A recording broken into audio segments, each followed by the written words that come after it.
मैं रसायन विज्ञान जो शाखा है विज्ञान की उसको शुरुआत करने जा रहा हूँ, जो कंपटीशन की तैयारी करने वाले सारे बच्चों के लिए ये बेहतरीन विषय है।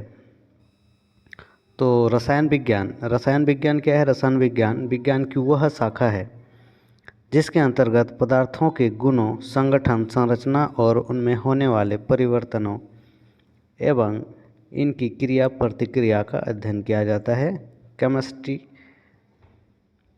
कहा जाता है। देखिए, केमिस्ट्री अर्थात रसायन विज्ञान, इस शब्द की उत्पत्ति मिस्र के प्राचीन नाम कीमिया से हुई है, जिसका अर्थ होता है काला रंग। लेवोजियर को रसायन विज्ञान का पिता कहा जाता है।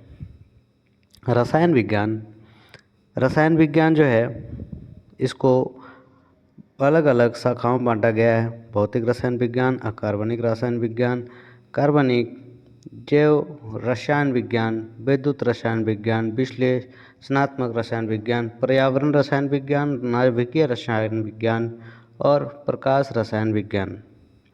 अब देखते यहाँ पे भौतिक रसायन विज्ञान का जिक्र है, जिसमें पदार्थों की अवस्थाओं के बारे में लिखा गया है। तो ये जो पदार्थों की जो अवस्थाएं हैं उसके बारे में है। जो पदार्थ क्या है? पदार्थ वह वस्तु है जिसका द्रव्यमान होता है और जो जगह घेरता है, पदार्थ कहलाता है। तो पदार्थ जिसका द्रव्यमान होता है, जो जगह घेरता है,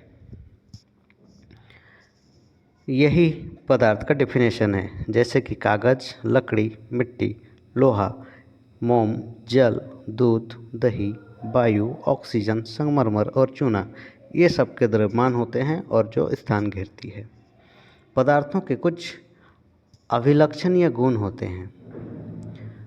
वो क्या है? पदार्थ के कणों के बीच रिक्त स्थान होता है। पदार्थ के कणों के बीच रिक्त स्थान होता है। दूसरा क्या है? उनके कण निरंतर गतिशील होते हैं और जो कण हैं एक दूसरे को आकर्षित करते हैं। आगे पदार्थ को वर्गीकृत किया गया है।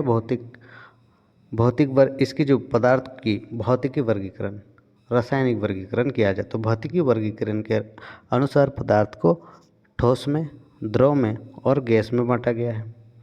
और जब रासायनिक वर्गीकरण किया गया है तो इसको शुद्ध पदार्थ और मिश्रण में बांटा गया है। शुद्ध पदार्थ में तत्व और यौगिक हैं, वहीं तत्व में धात्विक तत्व और अधात्विक तत्व होता है। यौगिक कार्बनिक और अकार्बनिक, मिश्रण में समांग और विषमांग। वस्तु ऑब्जेक्ट रसायन विज्ञान में एक पदार्थ या अनेक पदार्थों के मिश्रण से बनने वाले विशेष गुण वाले सामग्री को वस्तु कहते हैं। आधुनिक विज्ञान में पदार्थ को दो मुख्य प्रकार से विभाजित किया गया है। आधुनिक विज्ञान में दो प्रकार से विभाजित किया गया है, एक भौतिक अवस्था और रासायनिक संगठन के आधार पर। भौतिक अवस्था के अनुसार आपने देखा ठोस, द्रव, गैस, और रासायनिक के अनुसार तत्व, यौगिक और मिश्रण। आगे देखिए, पदार्थ की भौतिक अवस्थाएं। पदार्थ विभिन्न स्थितियों के अंदर विभिन्न भौतिक रूपों में पाया जाता है। उदाहरण के लिए क्या है? पदार्थ की जो भौतिक अवस्थाएं, जो ठोस, द्रव और गैस, देखें क्लियर समझते हैं इसको। पदार्थ विभिन्न स्थितियों के अंदर विभिन्न भौतिक रूपों में पाया जाता है। अलग अलग स्थितियों में अलग अलग रूपों में पाया जाता है। उदाहरण के लिए जल बर्फ के रूप में पाया जाता है जो ठोस है। द्रव जल के रूप में, भाप गैसीय रूप में पाया जाता है। ठोसों की प्रवृत्ति उन पर बाहर से लगाए जाने पर अपनी आकृति को बनाए रखने की होती है। जो ठोसों की प्रवृत्ति होती है, बाहर से बल लगाने पर उनकी आकृति को बनाए रखने की प्रवृत्ति होती है। तीसरा क्या है? द्रव और गैसें फिर भी तरल हैं। द्रव और गैसें किसमें हैं? तरल होते हैं। क्योंकि ये आसानी से बह जाते हैं और बाह्य बल की उपस्थिति में अपनी आकृति को बदल लेती है। गैस आसानी से कंप्रेस होती है, संपीड़ित हो जाती है, जबकि द्रव कंप्रेस मतलब संपीड़ित नहीं होती है। गैसों के इसी गुणधर्म के कारण गैसों के संपीड़नता के गुण के आधार पर हम गैस को टायर में अधिक से अधिक वायु भर सकते हैं, जो आयतन को थोड़ी सी बढ़ाती है। वास्तव में किसी गैस की दी गई मात्रा किसी भी आकार के पात्र को भर सकती है।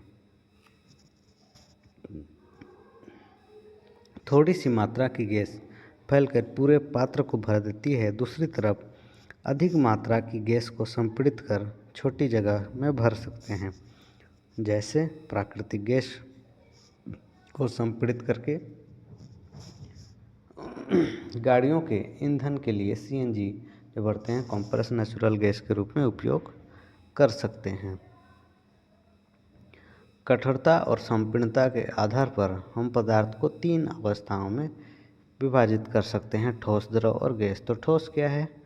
जो ठोस है पूरी तरह से असंपीड़ित मतलब इनकम्प्रेसिबल होती है और निश्चित आकार और आयतन होती है। ठोसों की आकार और आयतन निश्चित होती है और ये इनकम्प्रेसिबल है। द्रव जो है अपेक्षाकृत असंपीड़ित है। इसका निश्चित आयतन होता है लेकिन आकार अनिश्चित होता है। जो गैस है, गैस अत्यधिक संपीड्य तरल है। दी गई मात्रा की गैस किसी भी आकृति और आकार के पात्र में भर जाएगी। तो अगर ठोस और द्रव और गैस के अभिलक्षणीय गुणधर्मों को यहाँ पे सारणी में दिखाया गया है। यहाँ क्या है? पदार्थ की जो अवस्था है, 3 अवस्था, ठोस, द्रव, गैस, इसको तरलता और कठोरता में बांटें तो ये जो ठोस है कठोर होता है, द्रव तरल होता है और गैस भी तरल होता है। लेकिन संपीड़ितता के देखोगे तो ठोस इनकम्प्रेसिबल होती है और द्रव जो है बहुत कम कंप्रेसिबल होती है। नेग्लिजिबल कंप्रेस कर सकते हैं द्रव को, लेकिन गैस हाईली कंप्रेसिबल होता है। इंटरमॉलिक्यूलर बल, अंतराणु बल बोलते हैं इसको हिंदी में।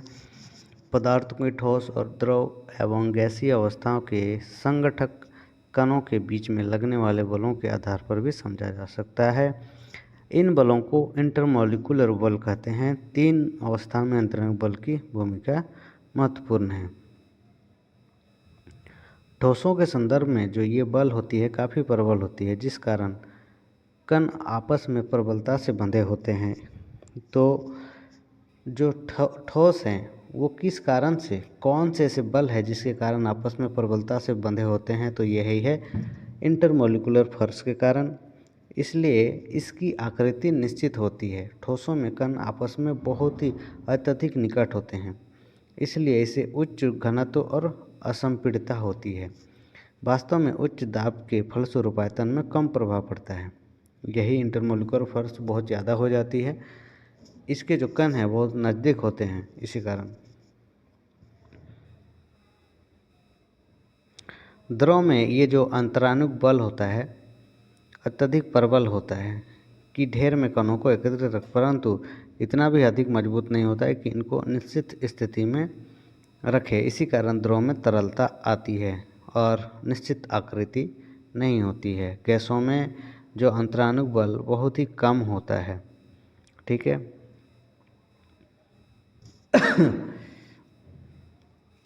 पदार्थ की 2 और ठोस, द्रव और गैस दो देखें तो पदार्थ की 2 और अवस्था खोजी गई है, वो प्लाज्मा है और बोस-आइंस्टीन कंडेंसेट है। प्लाज्मा जो है इसके कण अत्यधिक ऊर्जा वाले होते हैं। इसके कण जो है अत्यधिक ऊर्जा वाले होते हैं और ये कण आयनीकृत गैस होते हैं। प्लाज्मा का प्रयोग जो है फ्लोरेसेंट ट्यूब और नियॉन बल्ब में किया जाता है। प्लाज्मा का प्रयोग नियॉन बल्ब में नियॉन गैस का प्रयोग किया जाता है। फ्लोरेसेंट ट्यूब में हीलियम गैस का प्रयोग किया जाता है। विद्युत प्रभावित करने पर ये जो गैस होती है ये जो गैस होती है आयनीकृत या आवेशित हो जाती है, आयनीकृत या आवेशित हो जाती है, जिससे चमकीला प्लाज्मा बनती है। यह बल्ब और ट्यूब जिससे बल्ब और ट्यूब चमकने लगता है। उच्च तापमान के कारण ये बहुत ही इम्पोर्टेंट है दोस्त।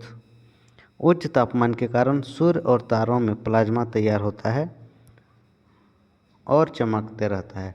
सूर्य और तारों के चमकने का कारण क्या है? वहाँ पे प्लाज्मा बनता है। चलिए ठीक है। फिर है Bose Einstein condensate. Bose Einstein condensate ये जो पदार्थ की पांचवी अवस्था है, ये बोस आइंस्टीन कंडेंसेट है। इसका नाम भारतीय वैज्ञानिक एस.एन. बोस और अल्बर्ट आइंस्टीन के नाम पर रखा गया है।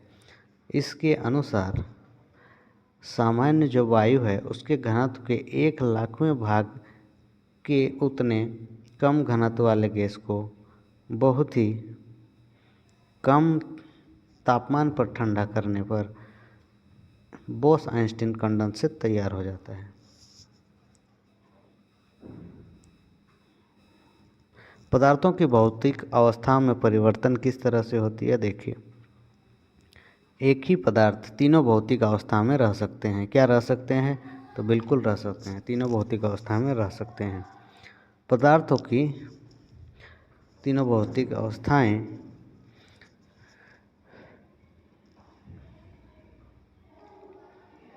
एक ही पदार्थ तीनों भौतिक अवस्था में रह सकती है। ओके,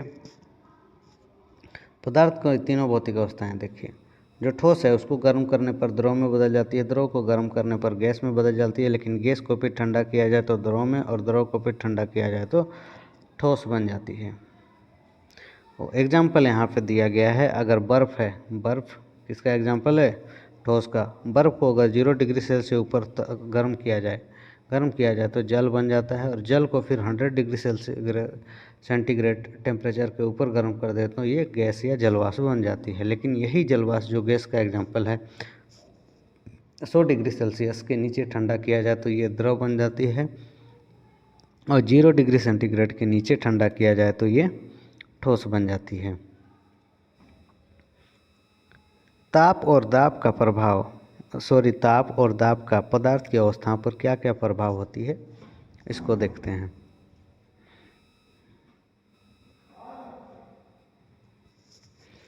जब किसी ठोस के क्रिस्टल को गर्म किया जाए तो प्रारंभ में ठोस फैलेगा। अगर कोई ठोस है उसको गर्म करने पर वो ठोस फैलेगा।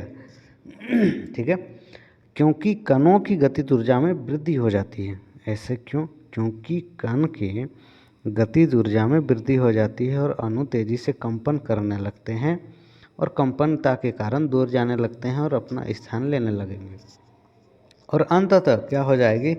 इतना अधिक कंपन करेंगे कि वो अपने निश्चित जगहों को छोड़ देता है और ठोस पिघल कर द्रव बन जाता है। ठीक है, यह द्रव पात्र में डाला जा सकता है और यह पात्र की आकृति को प्राप्त कर लेता है। अब द्रव के कण गति के लिए तो स्वतंत्र हैं, और कणों द्वारा ग्रहण की हुई उसमें ऊर्जा जो है उनकी गतिज ऊर्जा को बढ़ा देती है। समझ गए? जब फिर देखिए, जब द्रव तो बन गया गर्म किए तो, जब द्रवों को गर्म किया जाए तो द्रव गैस या वाष्प में बदल जाएगा। इस प्रक्रम में अणुओं की जो गतिज ऊर्जा बहुत ही अधिक हो जाएगी और अणुओं के बीच की दूरी 1000 टाइम्स अधिक हो जाएगी। ठीक है, चलिए, पात्र में सभी जगह अधिक वेग से लगातार अव्यवस्थित रूप से गति करने के लिए हर अणु अब स्वतंत्र होते जाते हैं, इसलिए गैसों के अणु बहते या विसरित होते हैं। यदि आप इस पात्र की शीशी को कमरे के एक कोने में खोलते हैं तो कमरे में सभी जगह सुगंध फैल जाती है। यहाँ इत्र के अणु वायु के दूसरे अणुओं से घुल मिलकर हमारी नाक तक पहुँच जाते हैं। इस प्रकार एक गैस का दूसरी गैस के साथ मिश्र होना विसरण कहलाता है। एक गैस का दूसरे गैस के साथ मिक्स होना विसरण कहलाता है।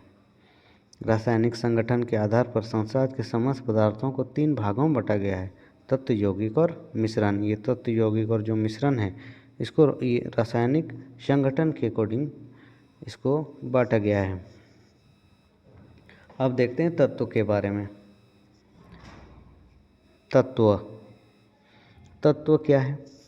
रॉबर्ट बोयल, दोस्त ध्यान दीजिएगा जो भी देख रहे हैं वीडियो को। तत्व रॉबर्ट बोयल ये पहले वैज्ञानिक थे जिन्होंने 1661 ईस्वी में सर्वप्रथम तत्व शब्द का प्रयोग किया। तत्व शब्द का सबसे पहले प्रयोग 1661 ईस्वी में रॉबर्ट बोयल ने प्रयोग किया था।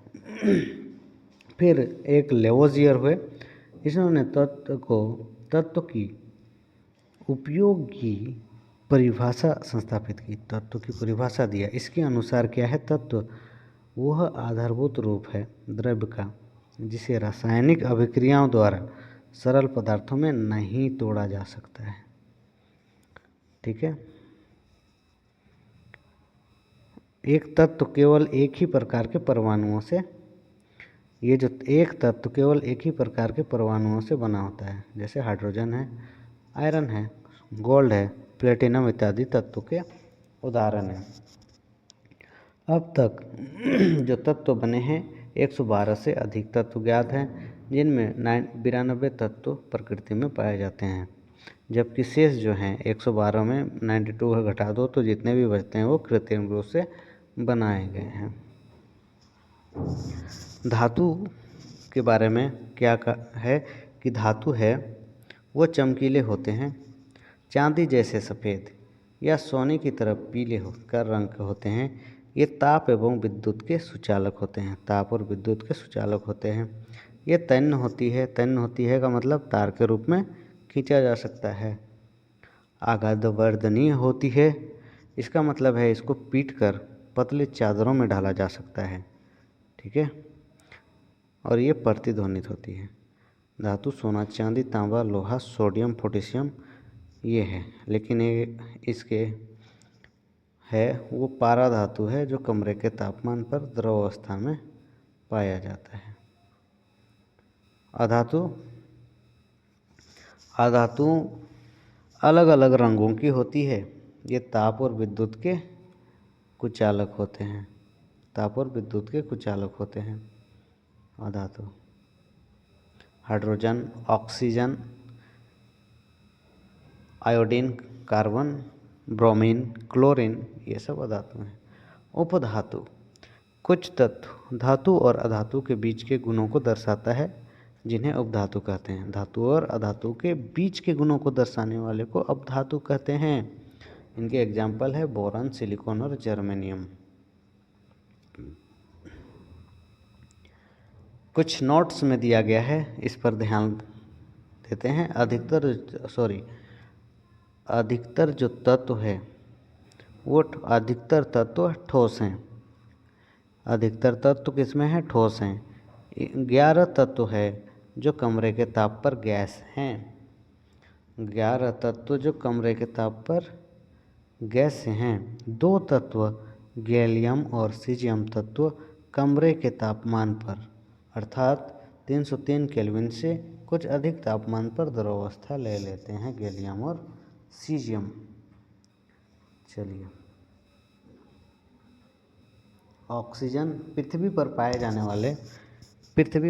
जाने वाले प्रमुख तत्व और उनकी प्रतिशत, ये बहुत ही इम्पोर्टेंट है।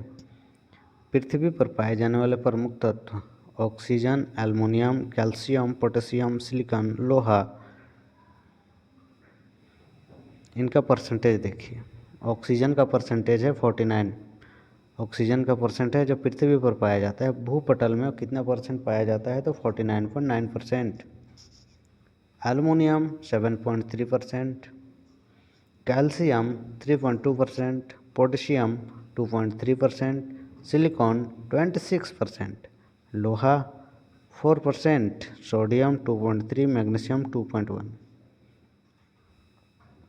वहीं मानव शरीर में तत्वों की औसत मात्रा देखें तो ऑक्सीजन है 65%, हाइड्रोजन है 10%, कैल्शियम है 2%, कार्बन है 18%, नाइट्रोजन है 3%। ये इम्पोर्टेंट है, ठीक है। क्या क्या हुआ? Oxygen 65, hydrogen 10%, calcium 2%, carbon 18%, nitrogen 3%। वहीं पृथ्वी पर मिल रहा है ऑक्सीजन 49%, एल्युमिनियम 7.3, कैल्शियम 3, सिलिकॉन 26।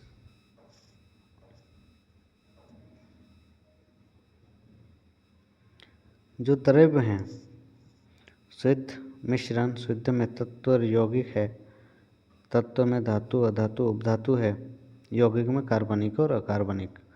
जो विशुद्ध हैं ये तत्व और यौगिक हैं, ठीक है। तत्व क्या है? तत्व वह शुद्ध पदार्थ जिसमें केवल एक ही प्रकार के द्रव्य पाया जाता है और जिसे रासायनिक विधियों से और अधिक सरल पदार्थों में विभाजित नहीं किया जा सकता है, वो तत्व है। यौगिक एक पदार्थ है जो रासायनिक रूप से दो या दो से अधिक तत्वों के निश्चित अनुपात में संयोग से बनता है। तो यौगिक निश्चित अनुपात में बनता है। एक शुद्ध यौगिक में हमेशा तत्वों के द्रव्यमान निश्चित या स्थिर अनुपात में होते हैं। कुछ एग्जाम्पल है जो बहुत ही इम्पोर्टेंट है, जो उसी पर फोकस करना है जो इम्पोर्टेंट है। जल दो तत्वों कैसे, कौन कौन से तत्व? हाइड्रोजन और ऑक्सीजन से मिलकर बना होता है।